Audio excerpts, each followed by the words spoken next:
So let's talk power of sale properties because they can be a good opportunity, but they're not automatic bargains. And buyers need to look at them not casually because the pricing looks tempting for sure. And the biggest difference with power of sales is who the seller is.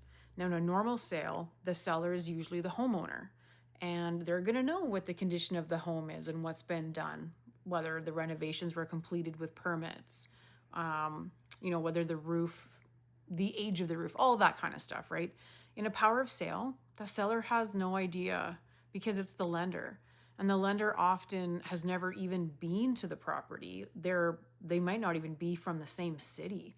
So they're not going to know the condition of the mechanicals or whether anything within that property was done correctly.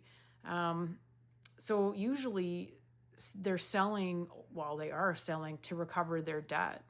They need to reduce their own risk.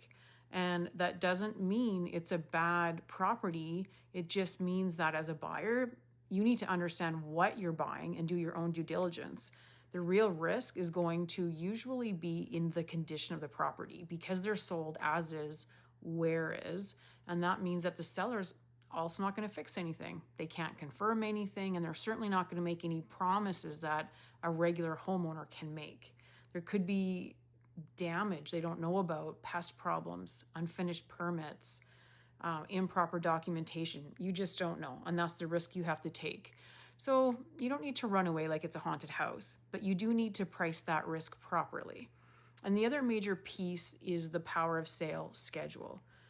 That schedule is not filler paperwork, and in many ways, it is the deal. It's going to limit all of those warranties and representations. You're going to have to confirm that the property is sold as is, where is. You don't know what the chattels are, what the title looks like, what that closing occupancy is maybe going to be.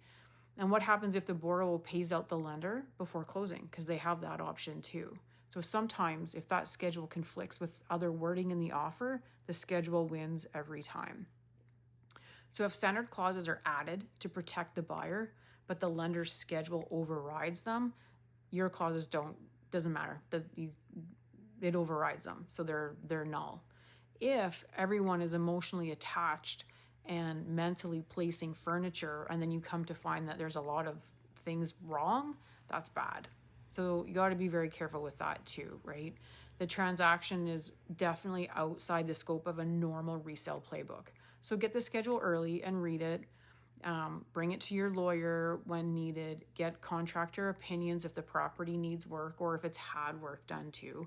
You need to deal with financing and insurance and title concerns early so that you're not disappointed if it falls apart. When you're negotiating, remember, when you're dealing with a lender, they're not an emotional homeowner. All they care about is getting their money out of it. In my experience, it's better not to be aggressive. So a power of sale can be a good buy, but the opportunity is usually tied to condition, risk, and timing. Read the schedule, understand the seller and their motivation, price that risk properly. And that's how you protect yourself for buying a power of sale property and still getting a deal done. And if you're interested in some, I've got some available, and I can walk you through what that purchase might look like and what you might want to be cognizant of before you put anything on paper. Give me a call.